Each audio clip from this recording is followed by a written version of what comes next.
अगदी लहानपणी मला आईबद्दल खूप प्रेम वाटायचं आणि मला एक स्वप्न पडलं. त्या काळात आजसारख्या बसेस वगैरे नव्हत्या. मी मुलांमध्ये सर्वात मोठा मुलगा आणि 11वी झाल्यानंतर मात्र मला पुढचं शिक्षण मिळणं कठीण झालं आणि त्यांना ब्राह्मणांविषयी थोडा द्वेष होता आणि मग तिथं राहून मी पंडितचा पूर्ण अभ्यास केला. What is a risk that you took which really paid off? येणाऱ्या प्रत्येक अडचणीला सामोरं गेलो मी. त्याशिवाय उपायच नव्हता. What is the proudest moment of your life so far? What does a typical day look like for you now? मला 4 वाजता जाग येते पहाटे. मी तृप्त आहे. मला काही विशेष असं मिळवावं असं आता काय वाटत नाही आहे. यात आनंद आहे. माझ्या सौभाग्यवती ज्या होत्या मग काय तेव्हापासून पॅशन थोडं कमी झालं. Your name, how old are you and what do you currently do? My name is Gopal Joshi. I am 87. No, I am retired. Mine is retired life. Let's start with your early childhood. What is the earliest memory that you remember? अगदी लहानपणी मला आईबद्दल खूप प्रेम वाटायचं आणि मला एक स्वप्न पडलं की माझी आई तिच्या माहेरी घोड्यावरनं निघालेली होती. त्या काळात आजसारख्या बसेस वगैरे नव्हत्या. तिचं माहेर म्हणजे कुरुंदवाड आणि सदलग्यावरून कुरुंदवाडला जायचं म्हणजे त्या काळात असे चांगले रस्ते नव्हते म्हणून एकतर बैलगाडीने जावं लागायचं किंवा घोड्यावरून जावं लागायचं. आणि ती जात असताना मला एकदम अशी भीती वाटू लागली की एका बाजूला नदी आहे आणि दुसऱ्या बाजूला खूप खोल अशी दरी आहे आणि आई जर मी घोड्यावरनं पडली तर काय होईल अशा प्रकारची भीती म्हणजे मला निर्माण झाली. पण तिला तिच्या घोड्याला धरून नेणारा जो मनुष्य होता तो खूप हुशार होता. त्यामुळे ती व्यवस्थित तिच्या माहेर जाऊन पोचली असं मला समजलं. आणि हे तुम्ही एकदम लहान असताना? मी खूप लहान असताना हे स्वप्न पडलं होतं मला. मग तुम्ही आईला सांगितलं? सांगितलं. काय म्हणाली त्याच्यावरती आठवते? आई हसली. बाकी काय. Can you describe your family dynamics while growing up? आम्ही लहान असताना मी मुलांमध्ये सर्वात मोठा मुलगा. माझ्यापेक्षा 2 मोठ्या बहिणी मला होत्या. सर्वात मोठी बहीण जी होती ती आमच्या आत्याकडे राहत होती आणि ती कन्नड शाळेमध्ये राहत होती. आणि माझ्यापेक्षा मोठी जी बहीण होती ती मराठी शाळेत जात होती. मी पण मराठी शाळेत सुरुवातीला जात होतो. आमच्या सदरग्यामध्ये एक खाजगी मराठी शाळा होती, बंडू मास्तरांची शाळा म्हणून. आणि माझ्या वडिलांचे ते मित्र होते मास्तर, बंडू मास्तर. ते नेहमी आपल्या खुर्चीजवळ मला बसवून घ्यायचे आणि त्यांनी पाठीवरती एक ओळ लिहून दिलेली होती, ओम नमः सिद्धाय. ही ओळ लिहायला सांगायची. तीच सारखी तो गिरवणे म्हणजे पुन्हा पुन्हा त्याच्यावरून तो लिहित जा. असे बरेच दिवस झाले. महिना झाला, 2 महिने झाले. त्याच्या पुढे मला काही शिकवेच लागते. मी 2-3 वर्षाचा होतो पण मला पुढे शिकावं असं वाटत होतं आणि ते त्याच्या पुढे काही शिकवत नव्हते. मला कंटाळा आला. मग आमच्या शेजारी राजा दीक्षित नावाचा माझा एक मित्र होता. तो कन्नड शाळेला जात होता आणि त्याला पुष्कळ लिहायला वाचायला येत होतं कन्नडमध्ये. मग मी म्हटलं मी तुझ्याबरोबर येऊ का? ते म्हणाला चला जाऊया. आणि मग घरी न सांगताच मी त्या मित्राबरोबर कन्नड शाळेत जायला लागलो. तेव्हा मला कन्नड काही येत नव्हतं, समजत नव्हतं, बोलता येत नव्हतं, तरी मी त्या शाळेत जायला लागलो.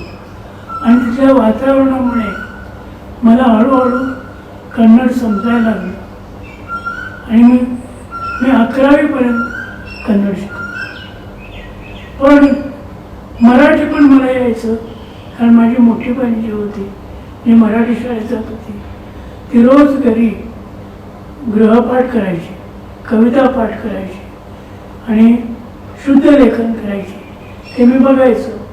आणि ती कविता म्हणायला लागली की तिच्याबरोबर मी पण कविता, त्या मराठी कविता म्हणायचो. आणि मला मराठी कविता यायला लागल्या. आणि तिचं ते शुद्ध लेखन बघून मलाही वाटायला लागलं आपण तिच्यासारखं लिहावं. त्यामुळे मला मराठी भाषा पण यायला लागली आणि कन्नड भाषा पण यायला. आणि तुमचं आणि तुमच्या आईचं लहानपणीचं नातं कसं होतं? माझं आणि माझ्या आईचं लहानपणाचं पासून चांगलं प्रेमाचं नातं होतं. मला ती लहानपणीच संस्कृतमधले काही श्लोक वगैरे म्हणायला शिकवायची. आणि मनाचे श्लोक पाठ करून घ्यायचे. गीतेतला एखादा श्लोक शिकवायचे. त्यामुळे लहानपणापासून खूप शिकावं असं वाटायचं. आणि वडिलांसोबत? वडील नोकरी करत होते त्या काळात, त्यामुळे ते आमच्या वाटणीला विशेष येत नव्हते. ते सतत बाहेरच असायचे. ते तलाठ्याचं काम करत होते. सदलग्यातल्या चावडीमध्ये ते काम करायचे. आणि गावातले लोक त्यांना खूप मानायचे.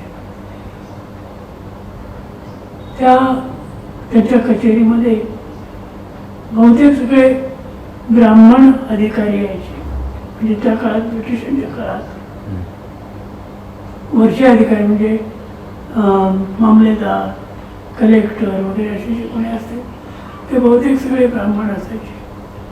आणि ते सदलग्यातल्या कचेरीमध्ये आले की आमच्या वडिलांच्या बरोबर घरी यायचे.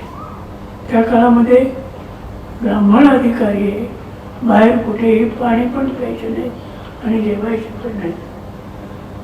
तर माझे वडील ब्राह्मण असल्यामुळे त्यांच्याबरोबर आमच्या घरी यायचे. त्यामुळे त्या लोकांशी आमचा परिचय व्हायचा. आणि आपल्याला वाटायचं की आपणही असं झालं पाहिजे. त्या लहानपणापासून वाटतं. What was a moment from your childhood that shaped who you are today? आमच्या लहानपणी आमच्या घराशेजारीच संघाची शाखा लागत होती. आणि ती शाखा वसंतराव कुलकर्णी हे मुख्य शिक्षक होते, ते घेत होते. ते पूर्वी मिलिटरी सर्व्हिसेसमध्ये होते. पण त्यांनी 46-47 साली 1946-47 दरम्यान त्याने हे म्हणतात ते स्वेच्छा निवृत्ती घेतली आणि ते गावी राहायला आले. आणि गावामध्ये ते संघाची शाखा देत होते. आणि तेव्हा मी काहीतरी 5-6 वर्षाचा असेल तर त्या शाखेत मी जायचो. शाखेबद्दल आवड निर्माण झाली कारण तिथं खेळ घेतले जायचे, गाणी घेतली जायची आणि खूप मजा यायची. पुन्हा मी नियमित शाखेमध्ये जात होतो. आणि तेव्हापासून आजपर्यंत मी संघाच्या शाखेत जातो. आता आपण स्कूल इयर्स आणि त्या पिरियडमध्ये जरा येऊयात. What did you dream of becoming when you were a teenager? मी असा विचार करत होतो की आपण खूप शिकलं पाहिजे. पण आमच्या गावी हायस्कूल पण नव्हतं, फक्त 7वी पर्यंतची शाळा होती. आणि आमची आजी म्हणायची की आता 7वी झाली, पुष्कळ झालं शिक्षण, आता पुढे काही शिकायची गरज नाही. वडील तुला वेद शिकवतील, वेद शिकतो, पूजा शिक, रुद्र शिक. पण ते आम्ही शिकायचो वडिलांच्याकडून, पण तेवढ्यावरती बरं वाटायचं नाही, आपण अजून खूप शिकावं असं वाटायचं.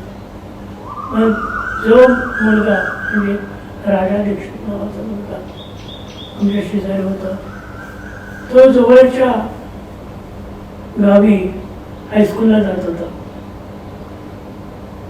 जवळच बेडखेड नावाचं गाव आहे, तिथे सदरग्याहून साधारण 3 किलोमीटरवरती, 3 मैलावरती ते गाव आहे. तर सदरग्यातली पुष्कळ मुलं हायस्कूलच्या शिक्षणासाठी त्या बेडखेडला जायची. आणि जसा मी बालपणी कन्नड शाळेत गेलो तसाच त्याच्याबरोबर हायस्कूलला पण जायलो. आणि मला बरं वाटायला की आपल्याला शिकायची सोय झाली. आणि 11वी झाल्यानंतर मात्र मला पुढचं शिक्षण मिळणं कठीण झालं, कारण जवळ कॉलेज नव्हतं. कोल्हापूरला जावं लागायचं, बेळगावला किंवा सांगलीला, आणि तिकडे जाणं शक्य नव्हतं, कारण आमच्या वडिलांनी 48 साली नोकरी सोडून दिली होती.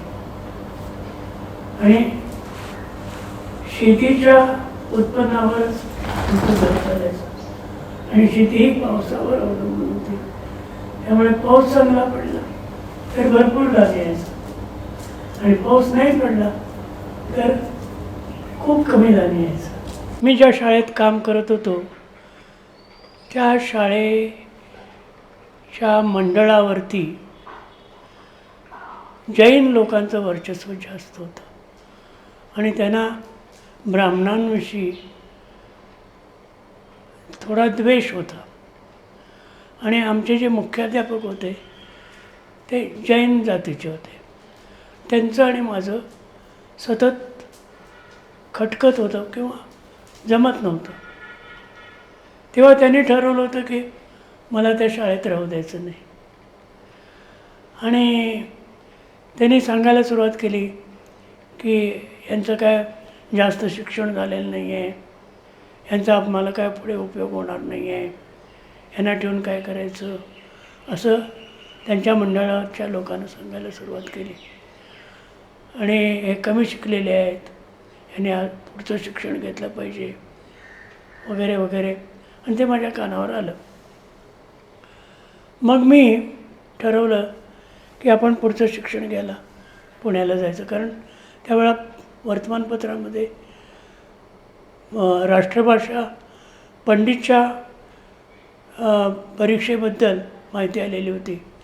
आणि एप्रिल-मेमध्ये वासंतिक वर्ग म्हणून एक वर्ग पुण्यामध्ये राष्ट्रभाषा सभेमध्ये चालत होता. तो 2 महिन्याचा वर्ग होता. त्याला फी वगैरे काही नव्हती, राहण्याची मुफ्त सोय होती, फक्त जेवणाची तेवढी व्यवस्था आपण करायची होती. तर मी 2 वर्ष सर्व्हिस केलेली असल्याकारणाने माझ्याकडे जेवणाच्या सोयीसाठी पैसे होते. तेव्हा मी पुण्याला आलो आणि राष्ट्रभाषा सभेमध्ये 2 महिने शिक्षण घेत राहिलो. राष्ट्रभाषा पंडितचं एकदम पंडितच्या परीक्षेला बसायला मला परवानगी मिळाली. त्याचं कारण मी काही हिंदीच्या परीक्षा आधी दिलेल्या होत्या. आणि मी इकडं पंडितच्या परीक्षेला आलेलं माहीत असूनसुद्धा ते मुख्याध्यापक म्हणाले की ते आम्हाला न सांगताच गेलेत. तेव्हा आम्ही त्यांना शाळेत घेणार नाही. आणि त्याने ठराव केला की वार्षिक सभेला ते हजर राहिलेले नाहीत, आम्हाला पत्ता न देताच ते कुठे गेलेत ते माहीत नाही. त्यांनी घरी विचारलं, घरी म्हणाले आम्हाला माहीत नाही कुठे गेलेत ते, कारण त्यांचा डाव काय आहे हे त्यांना माहीत होतं आमच्या वडिलांना. ते म्हणाले मला माहीत नाही कुठे गेलेत ते. आणि मग त्याने ठराव केला की हे आम्हाला न सांगता गेलेत, यांना पुढल्या वर्षी कंटिन्युएशन द्यायचं नाही. आणि नंतर त्याने कुठून तरी पत्ता काढला आणि मला पत्र पाठवलं राष्ट्रभाषा सभेवर की पुढील जूनपासून तुमची सर्व्हिस आम्ही बंद केलेली आहे. तुम्ही आम्हाला न सांगता बाहेरगावी गेला आहात. ठीक आहे म्हटलं. मी जिथे शिकत होतो राष्ट्रभाषा पंडितचे, तिथे बरेच असे शिक्षक आलेले होते. एक शिक्षकांना मी ते सांगितलं असं असं. ते म्हणाले चला आमच्याबरोबर मराठवाड्यात तुम्हाला मी नोकरी देतो. आणि माझा अर्ज घेतला, त्यांनी त्यांच्या संस्थेकडे पाठवला. लगेच 8 दिवसात त्यांच्याकडनं मला ऑर्डर आली की तुमची आम्ही नेमणूक केलेली आहे, जूनपासून तुम्ही आमच्याकडे हजर राहा. मग माझा कोर्स पूर्ण झाल्यानंतर मी गावी गेलो. गावी गेल्यानंतर मला पूर्ण सगळं समजलं काय काय झालेलं आहे ते. माझ्यापेक्षा लहान असलेला एक जैन गृहस्थ, त्याला अध्यक्ष बनवलेलं होतं त्याने. आणि मला म्हणाले की तुम्ही अध्यक्षांना जाऊन भेटा, तुमची काय तक्रार असेल तर. तर मी त्यांना भेटायला गेलो तर त्यांच्या घरच्या लोकांनी सांगितलं की ते कामात आहे, ते तुम्हाला भेटणार नाहीत. ठीक आहे म्हटलं. मग पुन्हा काय मी त्यांची चौकशी केली नाही आणि शाळेकडेही गेलो नाही. मी सरळ मराठवाड्यामध्ये नोकरीला गेलो. आणि मग तिथं राहून मी पंडितचा पूर्ण अभ्यास केला आणि उस्मानाबाद केंद्रामध्ये राष्ट्रभाषा पंडितची परीक्षा दिली आणि चांगल्या गुणाने उत्तीर्ण झालो. मग त्या शाळेचे संस्थापक म्हणत होते की तुम्ही आता इथंच राहा, आमच्याकडेच राहा, आम्ही तुम्हाला सोडणार नाही. पण ते ठिकाण असं होतं की फक्त हिवाळ्यामध्ये जायला यायला रस्ता असायचा, मग हिवाळ्यात आणि उन्हाळ्यात. पावसाळ्यामध्ये त्या गावाला बसेस येत नव्हत्या, बाहेरचं कोणी येत नव्हतं आणि बाहेर कोणी जात नव्हतं, अशी स्थिती होती. मला त्याचा कंटाळा आला. मी म्हटलं मी काय राहू शकत नाही. मी परत आलो, कोल्हापूरला आलो. कोल्हापूरजवळ हेरलं नावाचं गाव आहे, तिथल्या हायस्कूलमध्ये माझी अपॉइंटमेंट झाली आणि मग तिथे मी काम करू लागलो. आणि तिथून पुढे मी एक्स्टर्नली पुढच्या परीक्षा, कॉलेजच्या परीक्षा दिल्या आणि BA BEd झालं. पैसे पुरत नव्हते, घरी पण पैसे पाठवावे लागायचे आणि त्यावेळेला पगार खूप कमी होते. सदलग्यात 100 रुपये पगार होता, पण त्याचे 20 रुपये कट करून 80 रुपयेच मला देत होते. आणि मी महाराष्ट्रात आलो तर 110 रुपये पगार होता. म्हणून मी इकडे राहिलो, कर्नाटकात न जाता इकडेच राहिलो. आणि एवढीच अडचण होती की सरकारकडून 3 महिन्यांनी पगार यायचा, म्हणजे 3 महिन्याचा एकदम पगार यायचा, दर महिन्याला येत नव्हता. ही एक अडचण असायची. त्यामुळे त्यातलेच पैसे वाचून 3 महिने घालवावे लागायचे. आणि मग 3 महिन्याने पगार आला की फक्त 30 रुपये ठेवून घ्यायचे आणि 300 रुपये घरी पाठवून द्यायचे, कारण घरची अडचण खूप होते. माझे भाऊ बरेच होते, ते शिकत होते अजून. Can you share a failure or setback that felt defeating at that time but then turned out to be a turning point? येणाऱ्या प्रत्येक अडचणीला सामोरं गेलो मी, त्याशिवाय उपायच नव्हता. म्हणजे आपण कष्ट केल्याशिवाय आपल्याला फळ मिळणार नाही हे कळून चुकलं होतं, कारण बाकीचा काही सोर्स नव्हता. तेव्हा शिकायचं तर मनात होतं, शिक्षणासाठी खर्च करावा लागत होता आणि घराकडे पण लक्ष द्यावं लागत होतं. तेव्हा अशा अवघड परिस्थितीमध्ये शिक्षणही केलं आणि घरी पण मदत केली. What is the proudest moment of your life so far? एक म्हणजे माझ्या शिक्षणामध्ये अडचणी जरी आल्या तरी मी ते सोडलं नाही, शिक्षण घेत राहिलो. आणि मी बी एला इंग्रजी आणि संस्कृत हे विषय घेतले होते आणि बी एडला पण इंग्रजी आणि संस्कृत घेतलं. पण बी एपर्यंत सगळं शिक्षण बाहेरून केलं. कॉलेजमध्ये जायला मिळत नव्हतं कारण पूर्ण वेळ मला नोकरी करावी लागत होती. त्यामुळे घरूनच अभ्यास करायचा, पुस्तकं घ्यायची, घरीच वाचायची आणि परीक्षा द्यायची. अशा प्रकारे बी एपर्यंत शिक्षण केलं. बी एडला प्रवेश मिळाला मला, पण नोकरीच्या ठिकाणी त्यांनी सांगितलं की तुम्हाला बिनपगारी रजा काढून जावं लागेल, म्हणजे पगार बंद झाला. तर मी ही अडचण त्या बी एडच्या प्रिन्सिपलनं सांगितलं की माझी अशी अशी अडचण आहे, मला पगार नाही आहे. तर ते म्हणाले की आमच्याकडे प्रॅक्टिसिंग स्कूल आहे, त्या स्कूलमध्ये संस्कृत शिकवायला शिक्षक नाही आहे, तुम्ही काम कराल का? तर म्हटलं अवश्य करेन, कारण मी बी एड झालेलं नव्हतं तरी संस्कृत शिकवतच होतो. त्यामुळे मला त्यांनी त्यांच्या रयत शिक्षण संस्थेच्या प्रॅक्टिसिंग स्कूलमध्ये नोकरी दिली. ते म्हणाले तुम्हाला पूर्ण वेळ आम्ही घेतलं असतं, पण तुम्ही अभ्यास केव्हा करणार? पूर्ण वेळ जर तुम्ही नोकरीच केली तर तुम्हाला अभ्यासाला वेळ मिळणार नाही. म्हणून त्यांनी मला अर्धवेळ शिक्षकाची नोकरी दिली आणि मग मी अर्धवेळ काम करून बी एड केलं.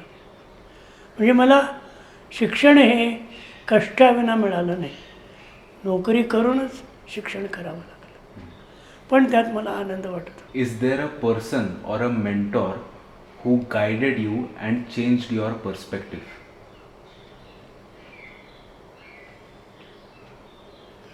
तसं म्हणाल तर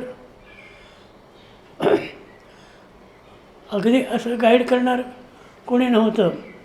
एक माझ्या डोळ्यापुढे ध्येय होतं की आपण पुष्कळ शिकायचं. त्याचं कारण आमच्या भाऊबंदापैकी रामचंद्र बंडो जोशी नावाचे गृहस्थ हे MA PhD झालेले होते. त्या काळामध्ये जेव्हा सदलग्यात खूप मोजके लोक ग्रॅज्युएट झालेले होते अशा वेळेला, आणि ते बनारस हिंदू विश्वविद्यालयामध्ये राहून राधाकृष्णन यांच्याकडून त्यांनी फिलॉसॉफीचं शिक्षण घेतलं होतं. तर ते माझ्या डोळ्यासमोर होतं की आपल्यालासुद्धा असं काहीतरी शिक्षण मिळायला पाहिजे. अर्थात तसं मला मिळू शकलं नाही, पण शिक्षण मिळालं. What does a typical day look like for you now? मी रोज पहाटे, मला 4 वाजता जाग येते पहाटे.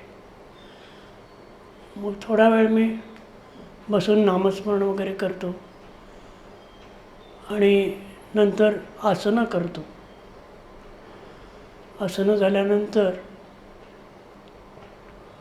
मी गीता वाचतो आणि त्यानंतर सकाळी संघाच्या शाखेवर जातो. संघाच्या शाखेवरून आल्यानंतर घरगुती काही कामं असतील, काय दुकानातून आणणं करणं वगैरे ती मदत करतो आणि मग स्नान वगैरे करून पुन्हा आमचं वाचन वगैरे असतं ते करत बसतो. What are you most passionate about in your current life?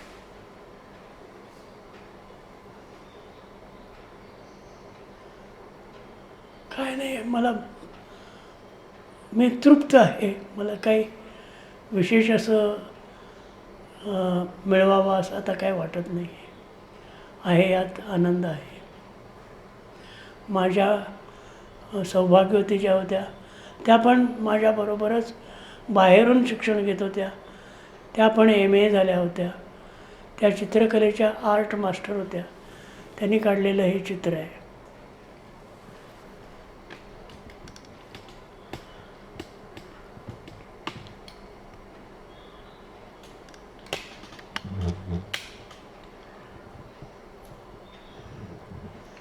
त्यांनी पुष्कळ मोठी मोठी चित्रं काढलेत.